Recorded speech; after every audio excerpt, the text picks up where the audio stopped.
Ah.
Look at the stars, look how they shine for you.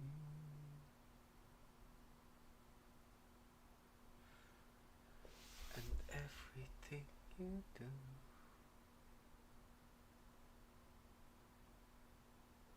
it was all your love.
Hello?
Hey Ryo Chiba, you're about to go to work?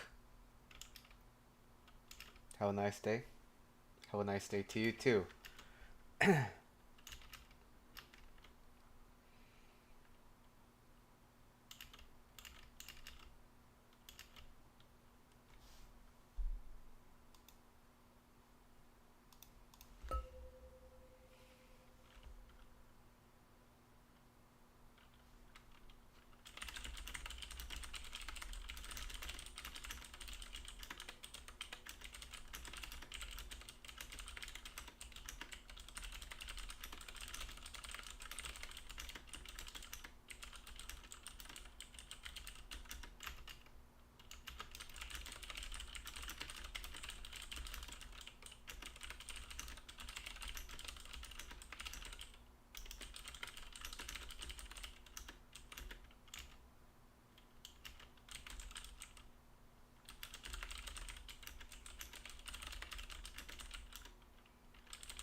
You have a request. What to do if you work for your family members and boundary cross, like for long term and long time. Okay, so let's talk about that a little bit, right?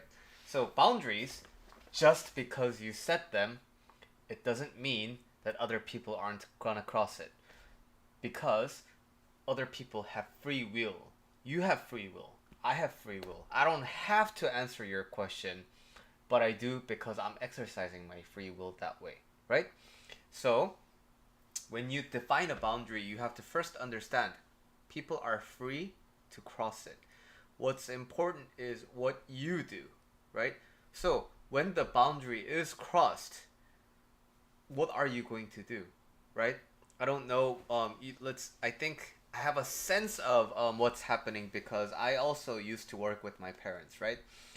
And I don't know if it's your parents, but anyway, I worked with my parents, and I didn't have a boundary. So when my mom is the boss of me and she tells me to do all this stuff, it drove me crazy, right? So what would a good boundary for me have looked like in the past? I could say, Mom, I'm really happy to work for you until 9 to 6. But the thing is, when we're done, you can continue to ask me for stuff. But what I'm gonna do is not do them.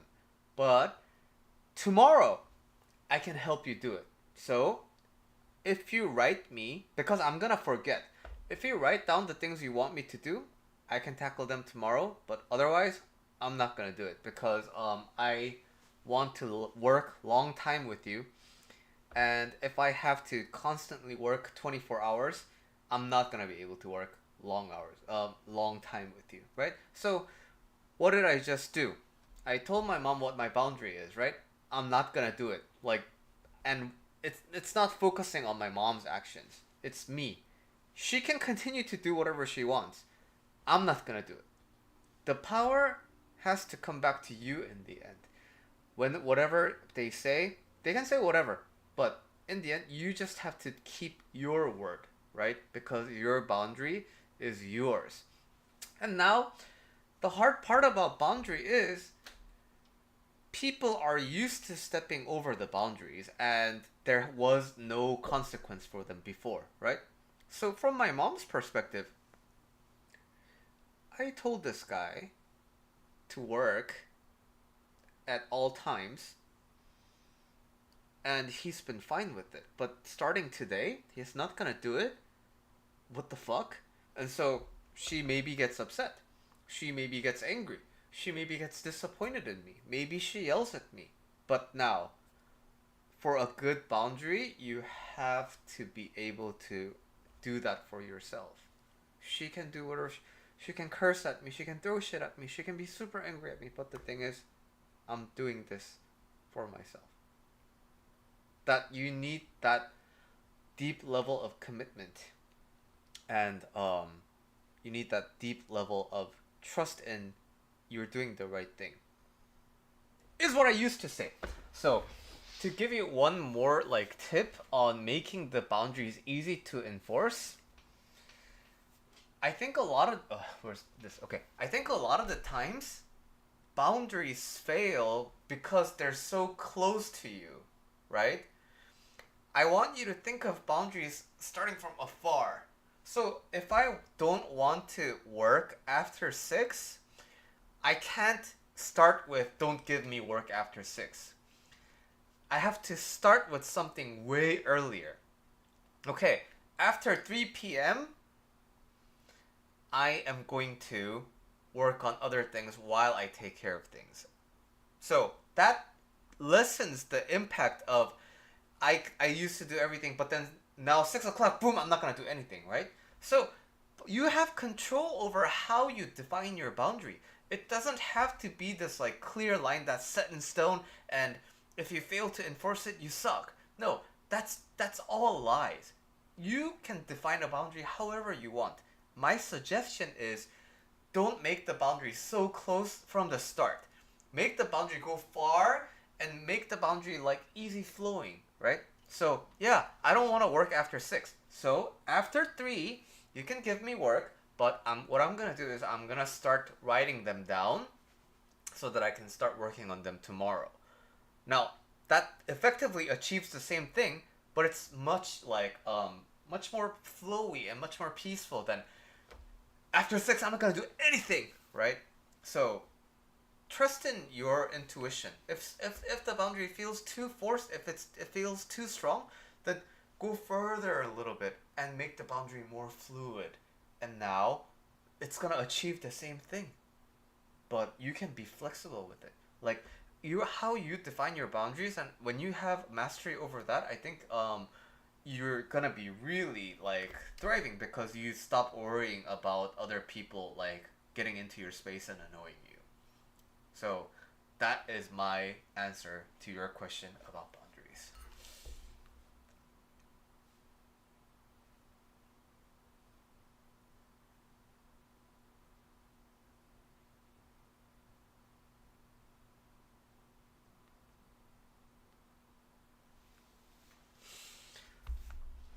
Okay.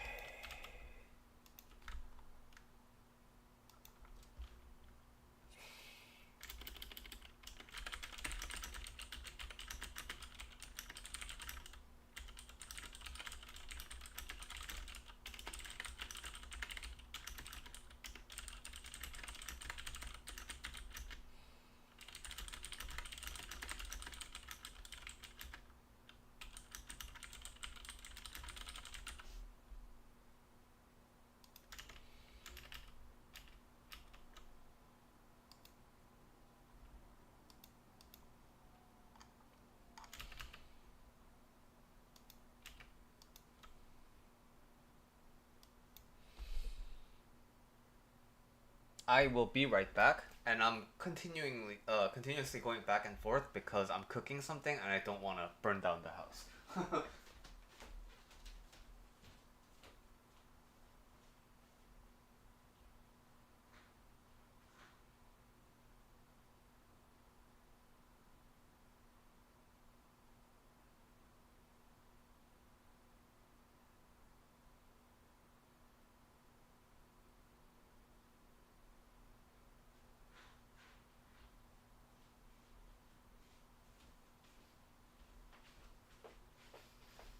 Okay, house is not on fire. Very good.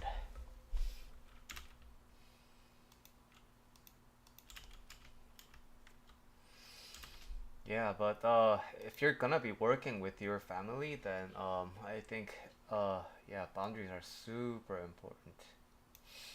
But actually, while I'm on the topic, in case you read this later, um, what was I gonna say? Yeah, what you have to remember about working with family, and especially when the family members become mad at you, is you have to understand what pisses your family off, and in fact everyone off, is something that's internal to them, right? So your family members can be really angry at you, right? But it's not because you did something bad and you entered their heart and made them angry. It's not that at all.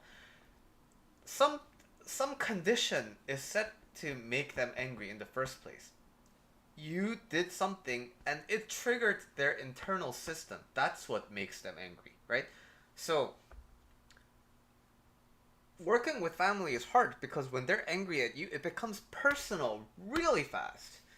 So when you can gain like the ability to gain distance from that person making things personal, that's when you can really start working well with family, right? Your family can be upset and tell you you're lazy. You've always been lazy since you were a kid, and I told you that you can't be lazy, and they can say whatever they want. But who expected things in the first place? Them. Who got disappointed in the first place? Them. It's up to them. You have to remember that, oh, this isn't personal. And something inside of them has been triggered. So now you see them as this really angry people outside of you, right? And what do when your family members are disappointed and angry? You want to console them, right? You want to be there for them. You want to, soothe them. You can only do that to family members when you are distanced and not taking things personal.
Is there an answer for what's meaning of life?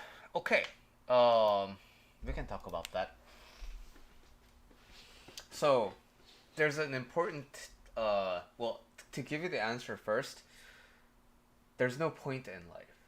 And now, what people typically make this mean is there's no point, so I do something and it's a waste of time. So I do that, it's a waste of time because it's pointless, right? So that's not the correct interpretation. Many people think we need to be rich, but there are many rich people who are miserable, right? There are many not rich people who are completely content and have a wonderful life. So that's not money. Now, like, is it having children?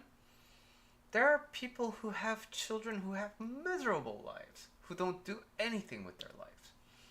There are child-free people thriving in life, right? So it's not having children. Then is it having a good job? But the thing is, what's a good job? Who gets to define what a job when a job is good or bad? It's a person, right? So I can think life coach is a good job. You might think life coach is a really stupid job, right? But there's no global consensus around what's a good job, what's a bad job. So it's not jobs. Then is the point to be famous? There are a lot of famous people who don't really do anything with life, right? There are a lot of unfamous people like really having the most wonderful and fulfilling life. So what I'm saying is there is no answer to life. So what the really important conclusion of that thought is, because there is nothing you have to do, focus on what you want to do. Because why not? You think you have to make a lot of money. But that's all something you learned from society, right? You don't have to. But do you want to make money? Money allows for a lot of great things, right? So if you want to make money, good. But when you want to stop making money, good. What I'm saying is, when you just have full faith in yourself and completely believe that every choice you make is the good one, that's the meaning of life to me.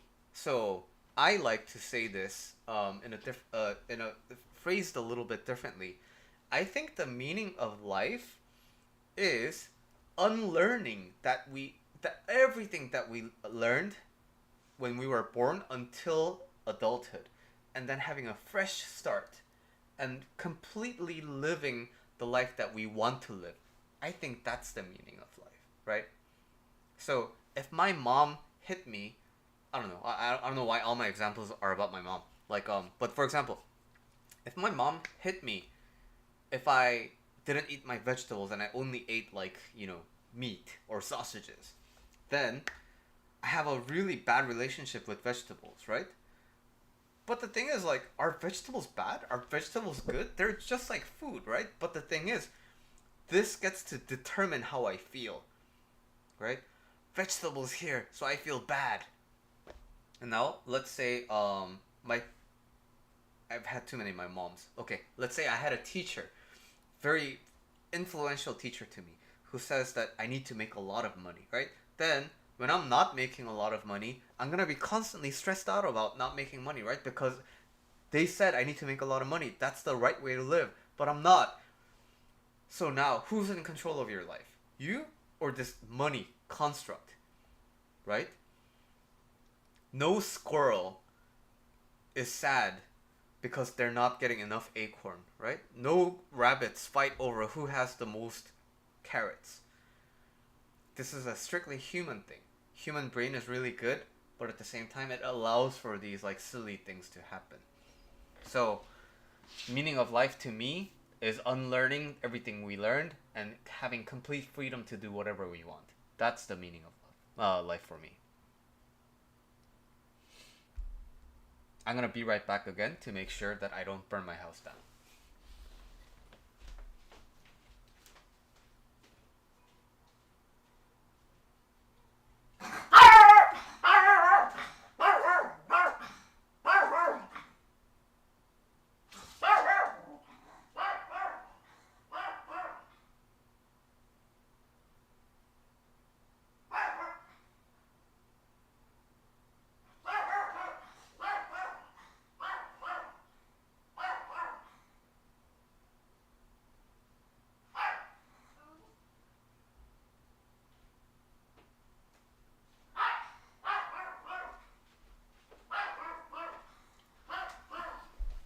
Okay, house is still safe.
Game started.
How about management of money or time? Yeah, so actually, that's a good point. I think there's a lot to learn from video games, especially when it's related to this topic, right? So, when you look at a game like StarCraft, you need to gather a lot of minerals, right? In order to do something. I want you to think of money as a tool that empowers what you want to do, right? So, you want something and it costs money. Then I think it's a good thing to want money, want to make money, right? You're not attached to this idea of I need to be rich for the sake of being rich and nothing else. Having money will empower your basically visions, the things that you want from your life, right? So making money is a skill, I think. Making money and presenting yourself in a way to show up with an energy, and that energy can be exchanged with money so that you receive money. And then you will spend money on things passing that energy by, right? So the ability to focus and harness your energy and convert it into money is a skill. It's not that some people are born with this ability. It's not genetics, right? And it's not this you have to be rich in order to make money. Being rich and having a lot of resources will help you, right? But it's not a requirement to making money. Um, if you are interested in making money, I have a very, very cool offer that I'm gonna announce next Monday. I'll announce it on YouTube as well. It's going to be all. It's something secret that I'm working on right now, and it's absolutely great if you're wanting about if you want to know more about making money. I think so. Management is coming back to this question. Now, we from the earlier question we covered. There's no way to live life, right? This also means there's no right way to manage money. Whatever money managing skill you have is okay. Now, the thing is, okay, you know what? Then I'm gonna buy Bitcoin all the time. And then now, if you lose all of your money, obviously you're gonna feel really bad, right? But the thing is, now you know. There's a big difference in people giving management advice and you actually understanding it. So let's say you go all in on one stock. Now, if you're lucky, you're gonna make a lot of money. In fact, if you're lucky, I think you can kind of more or less keep your money in the stock market.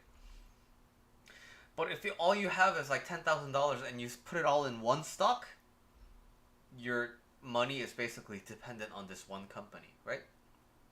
Now, people who know stocks will say you have to diversify your portfolio. You have to invest in multiple companies with multiple prospects and multiple sizes, right? But if you already had a lot of experience just buying one stock and then profiting a lot out of it, that advice is not going to apply to you, right? After you lose it is like, oh, that's why they say diversify your portfolio.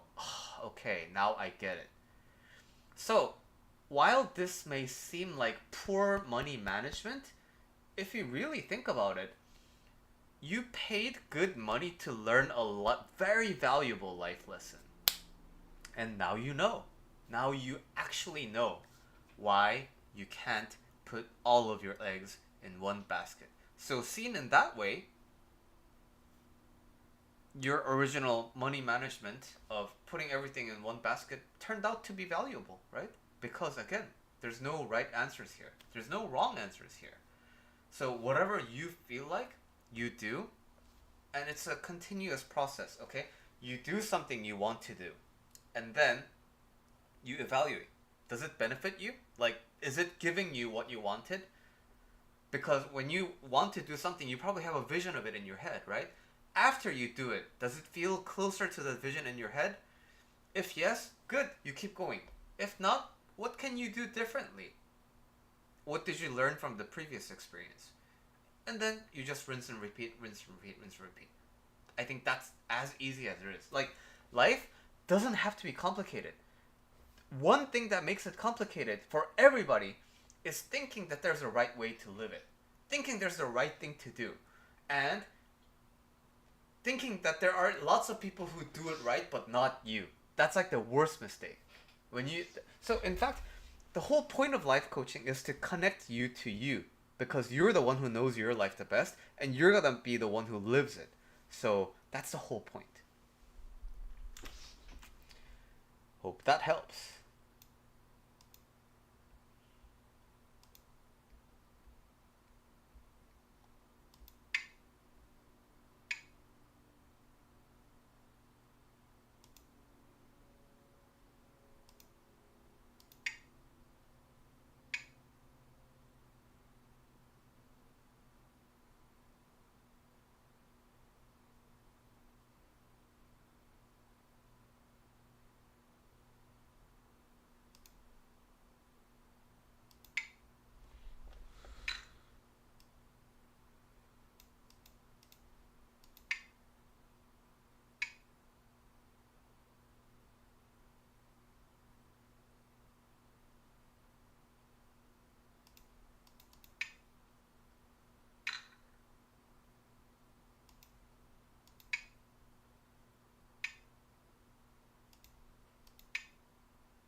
Black wins.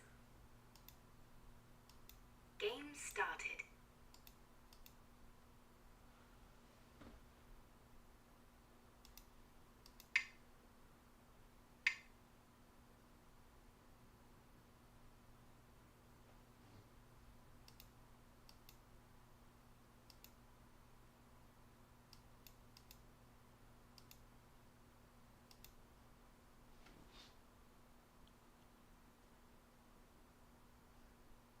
Do you guys want to see what I'm doing?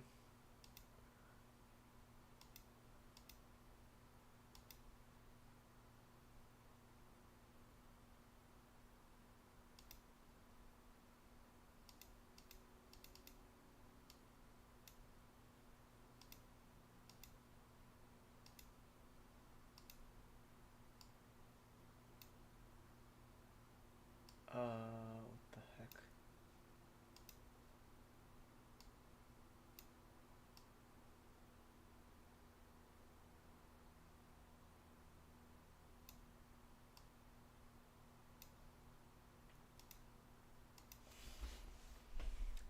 I'm very new to Go and I'm trying to learn it because it looks fun.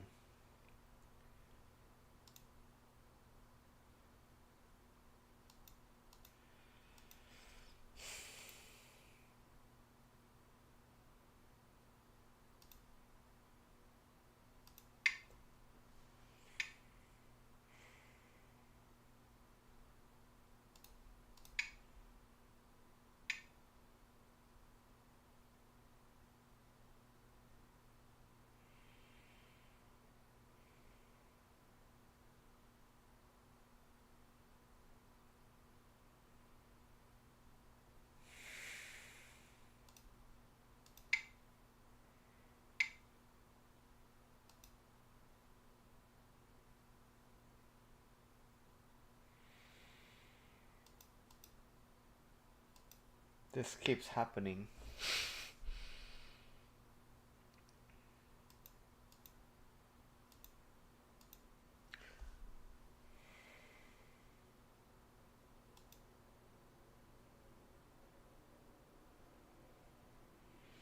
I see. Okay.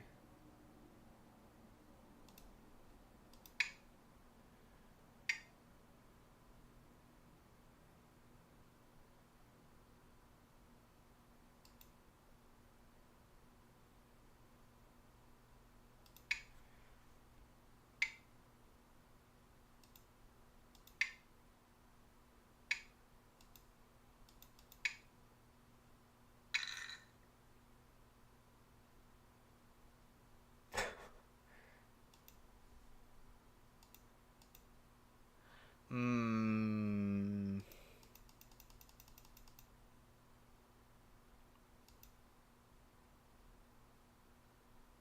Okay.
Black wins. Game started.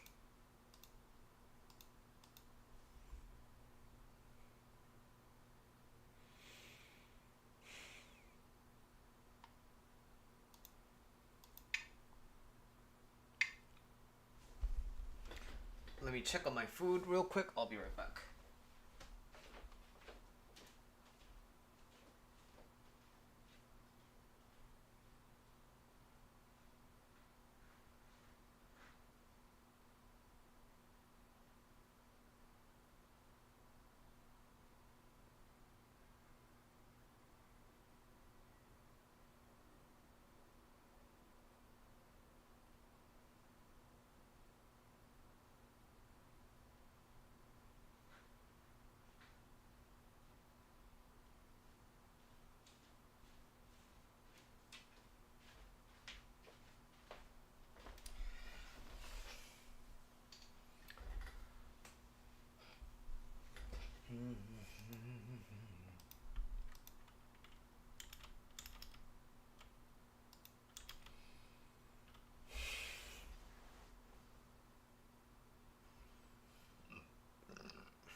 So the impression that I'm getting is I need to invite the other players into my stones instead of diving in headfirst.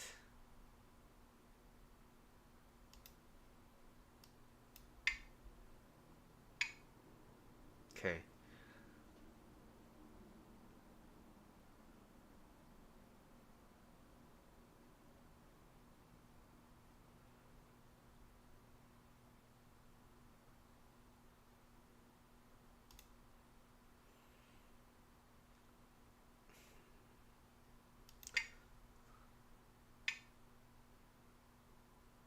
Okay, I think I messed up because I just dove in again. But I have these here, so I need to. I can connect here. Okay, let's connect.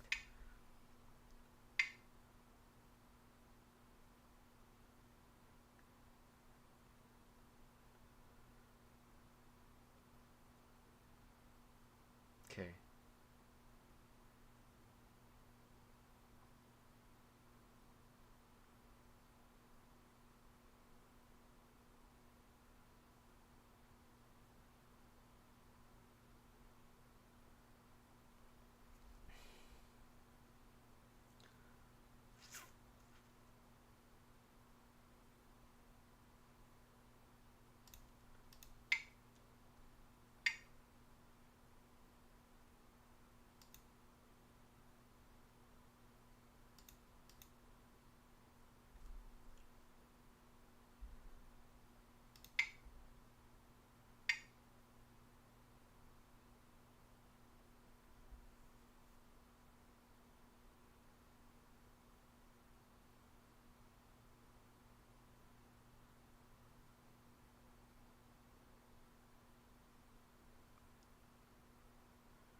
So because this is already here, I can't expand into this area without dying based on my previous experience. So I need to keep my presence here while trying to catch some of these here.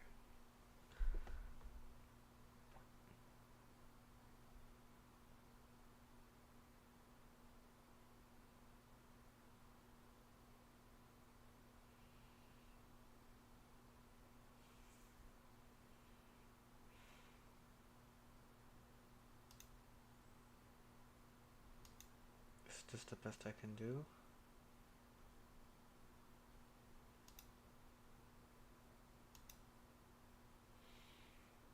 Maybe.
Oh, why do I keep doing this? Okay.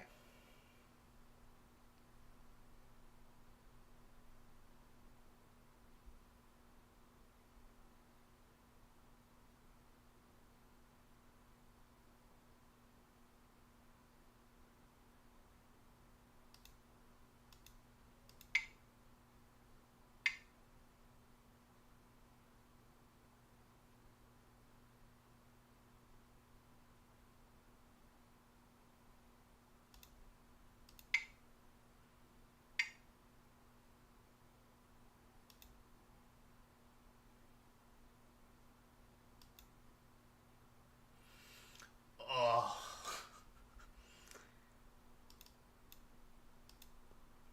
Black wins.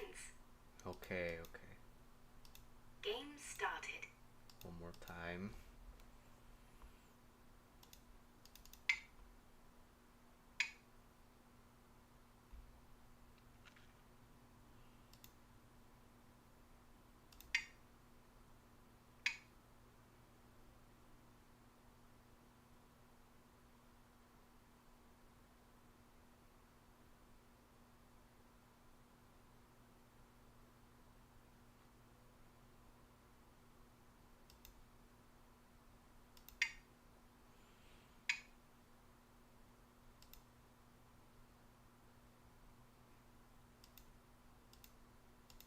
So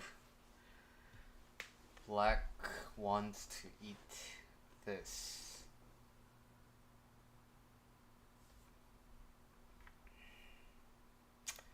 Need to connect. Then okay.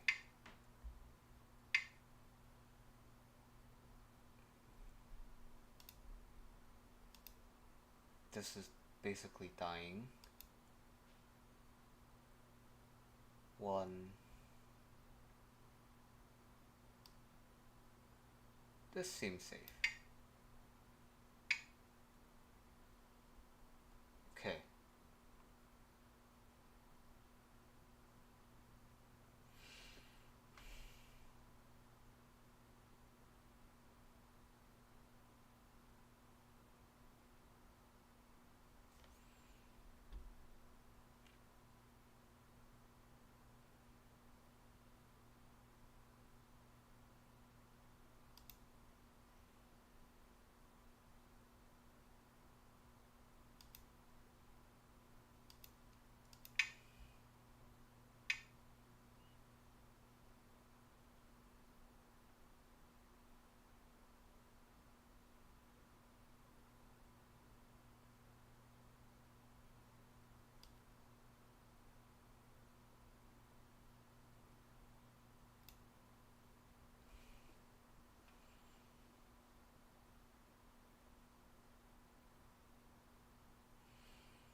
Hey, FM.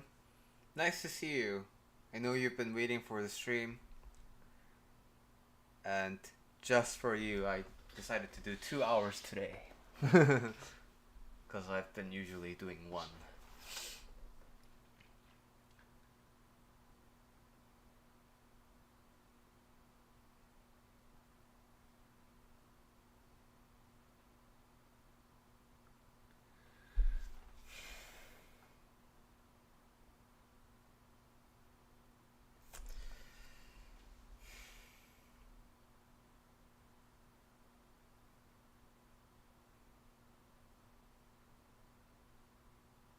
So what I'm playing is called Go, or Baduk. It's basically abstract strategy board game. Basically, even more abstract than chess. And I recently got into it. I was introduced to it as a child, but I never really took it seriously. I should have, but yeah, I got a, and I have a newly found interest in it. So I'm trying to learn it by playing with some AI. That's what's happening. Yeah, yeah. So how this works is so these two black stones, right? This guy and this guy. If I'm able to surround it by I'm white. If I surround it, then these two are mine, and I get two captures, and basically the vacant spot is considered my home, and the home is like basically points. And so the player who captures and has the most homes wins. Um, yeah, but like I said, it's not like chess, so there's no roles for each piece. So it's very, very abstract, and there's a lot of variance in it. So, which is why it's sort of fun.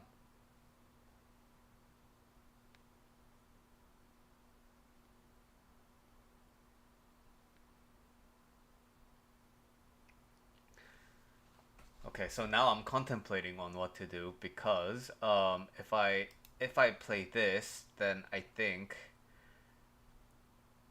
black has to play this, then this, then this, then this. Oh, oh, wait. White, black, white, black, white, black. Oh, then maybe I. No, no, no, no. If I do that, then this white will be captured. So white, black, white, black, black. Yeah. Okay, I can't do that. That seemed so good.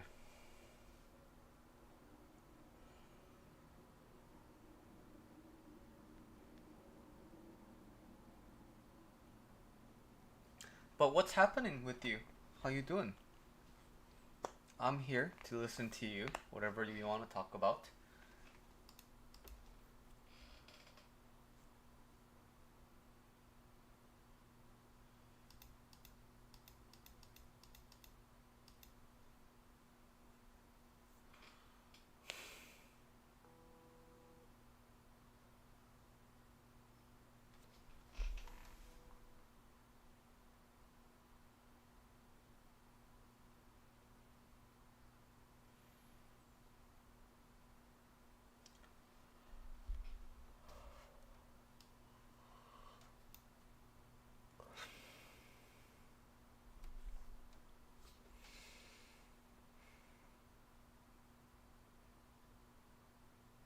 If I play this, then they connect. Maybe that's they connect, and then I'm gonna play this, and then one.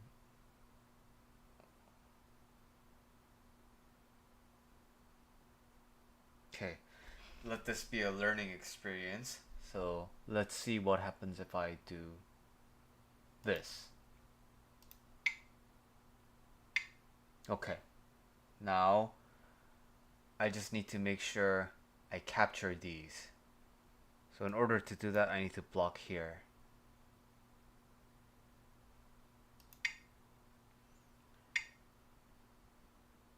Ah, fuck. Okay. lost the learning experience I needed.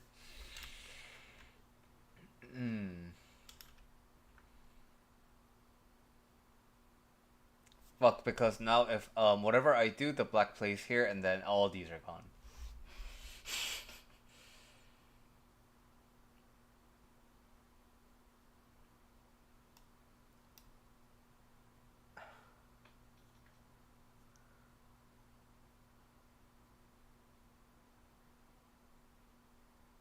Okay, so I'm just gonna give up on that. What can I work on next?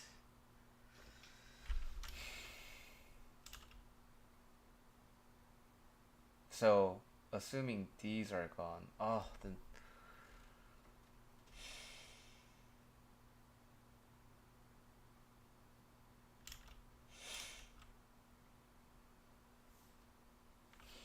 this is horrible.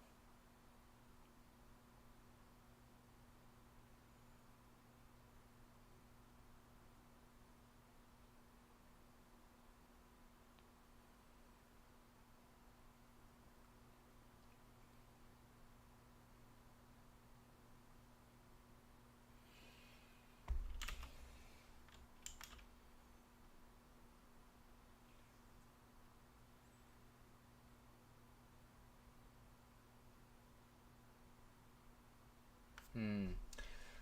Hmm.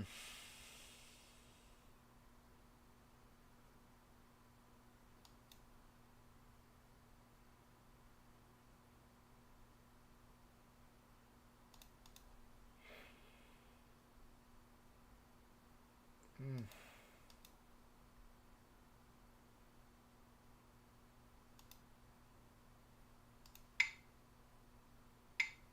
Hmm. Why didn't he capture here?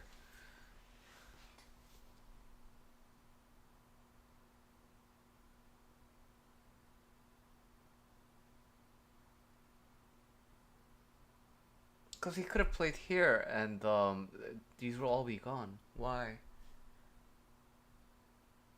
Oh, maybe yeah, maybe he doesn't have to do it right now.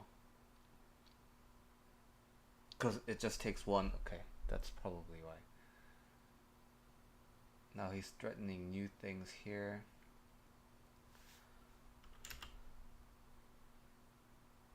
Yeah, you want some outside advice on current situation with your partner? Very busy as in college. Yeah, hit me. What's the invasive thought? I am fully here with you. Yep, typing on iPad. It's okay. So let's see, let's put on the coach hat and let's see. So what happened? I don't know the full context, but right now you're telling me that these thoughts only happen when you're apart, right? So this thought is inside of you, right? It's it's like your when your partner is there with you, you are distracted from this thought. This thought is already inside of you. So it's less of an invasive thought. It's just that like when you're alone with yourself, that thought just becomes louder and you can't really ignore it. So let's hear what the invasive thought is, and I think I'll be able to help.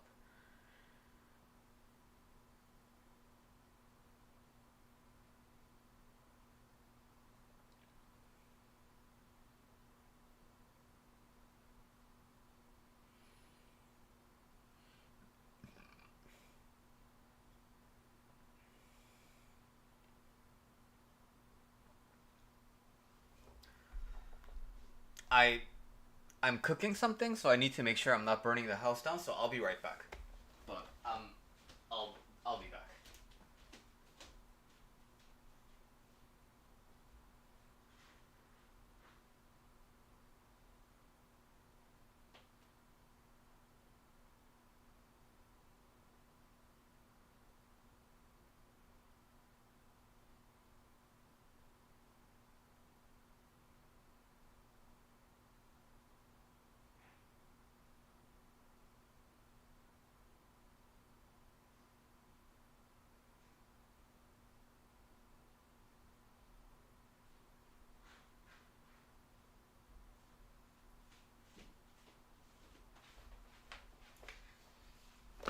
that was a good call because it has finally reached that point. I'm braising something, so if I turn on the light for too long and I forget about it, it's gonna burn everything. You get thoughts of him cheating. Okay, so now there's multiple avenues we can take this, right? So let's see. What do I want to tackle first? So this is kind of a similar to the call to the void, right? When you're looking outside a bridge and you're thinking, "Oh, what if I fell and died?" Right? So these types of invasive thoughts, I think, tends to happen a lot. Yeah, insecurity. But I was about to say like a generally anxious person, right? And when you really think about it, like generally anxious people often have reasons to be that way. So the first basis that we have to start with is that your insecurity isn't something that you're born with, right? There are no birds that are insecure. There are no alligators that are insecure. Insecurity is a learned behavior and actually enforced behavior, right? So when you take a look at your life, what generally tends to happen in these types of situations is you're there, you're living your life, and you're having fun, and then suddenly an authority figure comes in and says, "Why are you having fun? You shouldn't be having fun. You didn't do well enough to deserve having fun." And you're like, "Oh, oh, okay." So you get caught off guard, right? When you're not expecting it. When you're just like hanging out in the world and you're having fun, there were many instances when when your consciousness was just kind of sneak attack and gives you a reason to feel bad. Gives you a reason to feel bad. Gives you a reason to feel bad. So that is generally the anxious behavior that comes because you don't know when the shit is gonna happen, right? You don't like basically when you're when nothing's happening, it should be like this really peaceful moment. But for anxious people, that nothingness equates to disaster waiting to happen. So whenever there's some peace in your life, you start looking for things that can go wrong because you want to be prepared for it. And if you think about it, this is a very sad situation. I'm not saying like your life sucks, haha, boohoo, like everything's super sad, but you were born this really precious baby, deserves all the care and all the love in the world. And then as soon as you start to talk, as soon as you have some like resemblance of a consciousness, adults start entering your life and start bashing your head with like their insecurities and their ideologies. Because if you think about it, like all the insecurities and all the anxiety, you probably inherit directly from the people who gave it to you. So it really hurts me when I notice clients like feeling really bad about these things because they did nothing to deserve this kind of thing, you know? Like this isn't your fault.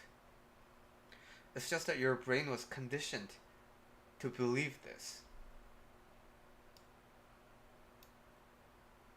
And I'm gonna be completely honest with you. I am also a very, very anxious person. So my deal is um my mom was a very dominating figure in my life. So because she sort of had the household's emotional range under her command, when she was feeling good, well, this is my interpretation of my household, right? I'm not saying this is the absolute like thing. My interpretation of my growing up experience in my home is when my mom's feeling good, yay, everything's good. But the thing is, when my mom starts to feel bad for whatever reason, doesn't matter, whatever reason, when my mom feels bad, the good time has to shut off, and now I have to be in emergency mode. I need to fawn. I need to be people pleasing. I need to stop everything that I'm doing because I want to appease my mom, right? that has been my entire growing up experience. So for me too, when my life is stable, I'm like, what if something went wrong? Because I want to be prepared. Because getting caught off guard was such a bad experience for me. And I don't want to get caught off guard. That's why I keep looking for bad things to happen. Yeah, yeah, you relate to that so much. Yeah.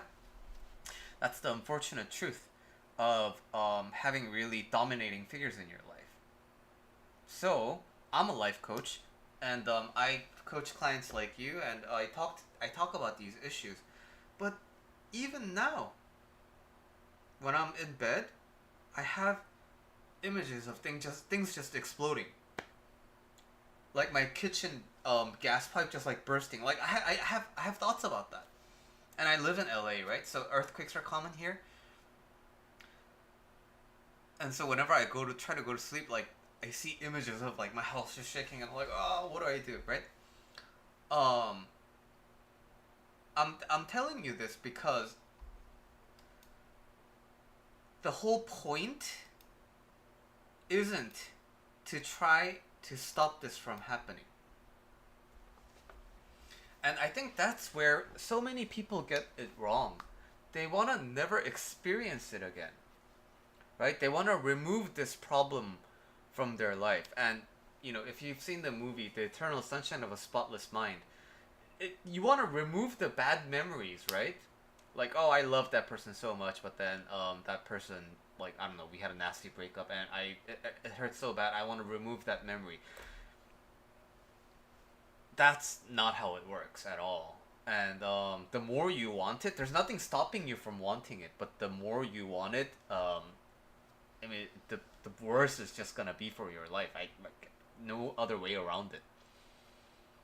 So, because the point is not to remove that from your life, your relationship building with yourself is going to be, yep, I have thoughts of my partner cheating. How do I want to feel about that? To me, when I feel anxious and when I catastrophize, the neural pattern that I developed is, oh, look at how prepared I am, you know? Other people are gonna have problems with underpreparedness, especially when it comes to disasters, like unexpected disasters, but not me. That problem has been solved for me. And when I have these calls of the void, I'm like, okay, alright. If I can do something about it, I'm gonna do something about it. If I can't do anything about it, no use. So that's the neural pattern that I developed, right? And I have an email about it, which I will share with you. Let's see.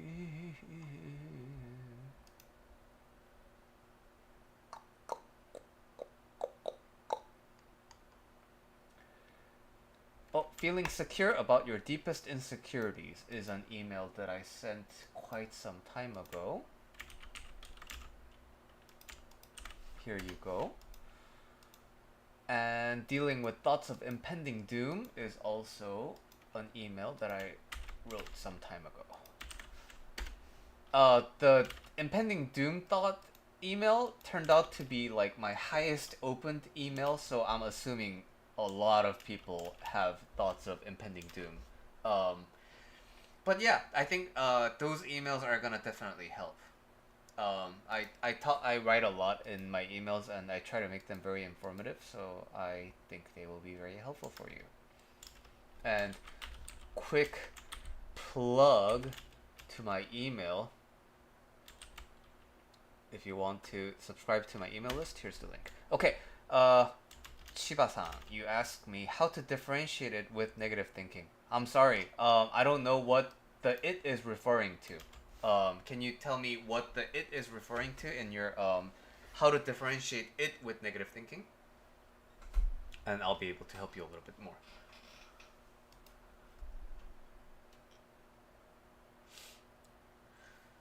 I love it when you call me señorita. You know, I really wish I could play music here, but the copyright system is just gonna shut down my stream as soon as I play something copyrighted. So I need to improvise. I need to sing by myself. Ooh la la la. Ooh la la la. Yeah. Thinking for the worst situation. Yeah, so thinking of the worst situation, like Chiba-san, I talked about this with you before, but when you commit to the idea of everything you do is right and you can't go wrong, even the thought of thinking of the worst situation and anxiety can be useful to you, right? Anxiety becomes a problem when you think it's a problem. But anxiety has a lot of usefulness to it, right?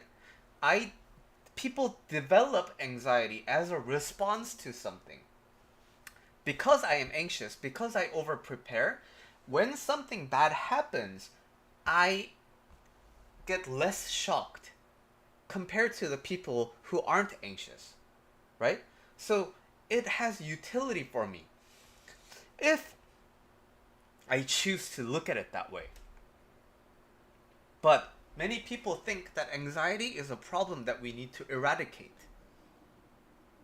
And that's the notion that I want to correct, right? Because everything can be useful. The only thing that needs to change is how we view it. So, for example, I use my cell phone a lot, right? Now, a lot of people, like, in fact, one of my highest viewed videos is about, like, addiction and basically cell phone addiction. People think that being on the cell phone all the time is really, really bad. But to me, I get a lot of work done in cell phone, right? I send a lot of emails to my clients. I schedule a lot of things. And I coach a lot of people on my phone. I don't know if you know me from Reddit or strictly from YouTube, but on my Reddit profile, I coach a lot of people with text, and I do that all with my phone. So can I view that as negatively? And can I say I'm addicted to my phone? Yes, I could, but I think that's missing the greater point. I'm using my phone because I want to, and it does a lot of things for me, right? So a more bad example is sometimes I'm on YouTube and I'm endlessly scrolling the like short videos, right? And on Instagram, I'm flipping. I'm watching all, and now can I think I'm wasting time, and I'm doom scrolling? Yeah, but I think of it a little differently. Everything that I view like is inspiration to me, and I believe in myself. If I want to kill time, I think I should be able to kill time. I'm gonna own that. If I want to be distracted, there must be an intelligent reason why I want to be distracted. I respect that. I don't doubt myself. I don't second guess myself. Now, I'm not saying this to say I'm the best. I'm saying this confidence in myself is something that I developed. You can develop it too, is the whole point. I wasn't born confident. In fact, I was the most anxious person you'd ever see. I hated people, and I struggled with eating disorder for a short time. Like I've been through like what it means to like suffer a lot, but I was able to think about it differently. And the whole reason why I have my YouTube channel is because I want this knowledge to be accessible. And I could be making like 2-minute videos about this, but it's much better to talk about it in person with you here when I'm chatting with you. So, thanks for sticking around. I hope that made sense.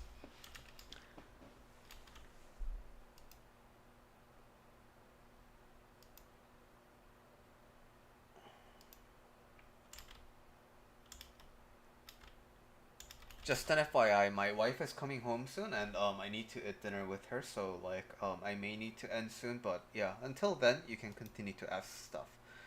I'm gonna be playing some more Go.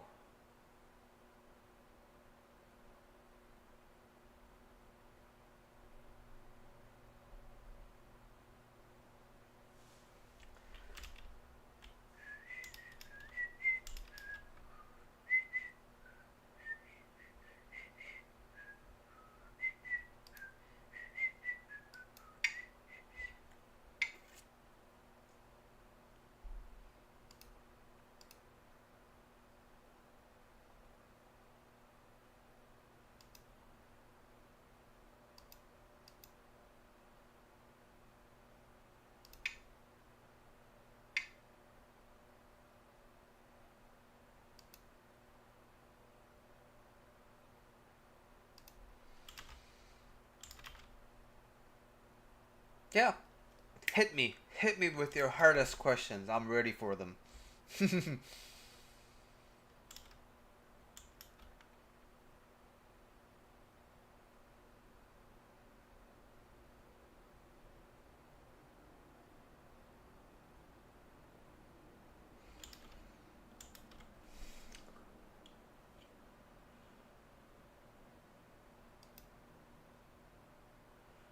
You know, every day I have like I'm streaming for like 1 hour or 2 hours, and every day I'm expecting to just sit here by myself and working on my stuff. But I'm really happy that you're joining and you're talking about all this stuff with me. Any tips on sticking to positive goals and habits that you have set? Now I think FM what we're talking is gonna be related to what I talked about with Shiba-san. So the underlying belief there is when you're not sticking to something, it's bad, right? You want yourself to stick to something consistently, effort and discipline, blah blah blah, right? You want yourself to be this kind of a machine. I don't think that's good for you, right? So, what if you are this really smart person, so you know that your goal is positive, and you know that the habit you set out to is positive and it's good for you, and yet you know these are good for you, and yet you find yourself getting distracted sometimes. And what if that's okay? What if that's human? And in fact, what if that will even be helpful for you? So,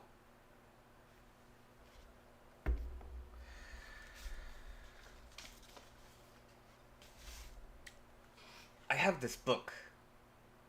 I wrote it this year, and I published it. As I was writing this book, I had two desires, right? Number one, I really want to write this book, and I really want to publish it. And the second thought was, I really want to play Path of Exile. Path of Exile is a video game, um, and I really wanted to play Path of Exile. And so now you might be thinking then, I need to like change my mind, right? I need to stick to doing the productive stuff, right? I actually didn't write my book for about like a month because I spent the whole month just playing Path of Exile. Like I played whenever I got off of work, I just played a Path of Exile because I knew I'm a smart guy. There must be a reason why I want to play this video game so hard. And you know what? I'm gonna commit to that. I'm not gonna second guess myself. I'm not gonna be playing this game and I'm like, oh, I don't know, shouldn't I be writing my book? And I'm not gonna be writing my book and I'm like, I don't know, I really want to play my game. I'm not gonna do that. I'm not gonna half-ass two things. I'm gonna whole-ass one thing. Right now, I do want to write my book, but I really want to play Path of Exile. So I'm gonna play Path of Exile. And guess what? after I got it out of the system, I have this really organic desire to write my book. And at that stage, I just open Google Docs and I just write for days and days and days because I can purely focus on writing the book. Now, in this case, playing the game helped me a lot because I decompressed and I got a lot of ideas about coaching while playing the game. I got to enjoy myself. I had fun. So, you may think playing video games when you have things to do is really bad, but I just committed to it. There must be a reason why I'm a smart guy. There must be a reason why I want to do it. I want you to think the same. I know that these habits and goals that I set are positive, but for some reason I don't want to do them. I want to do something else. There must be a good reason that that's living in the unconscious, but it just hasn't surfaced up to my brain yet. You know what? But I trust it. Let's do it. I'm gonna get distracted so hard. I don't know, maybe I'll play Animal Crossing for 2 months. Maybe I'll cross stitch something. But it doesn't matter what you do, what you distract yourself with. Like, having a clear goal and having a habit is really good. But having a good relationship with that is the even more important part. Because if you force yourself to do things, you're gonna resent that habit. You're gonna resent that positive goal. And I don't want that to happen to you. Right?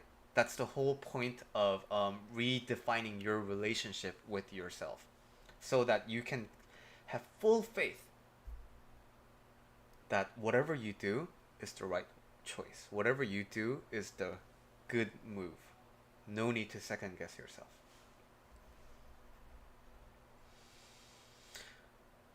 I am sad it has come to this, but it's 8:21 p.m. California and I need to eat dinner. Thank you. Have a good night. Appreciate you. Talk again. Hey, same here.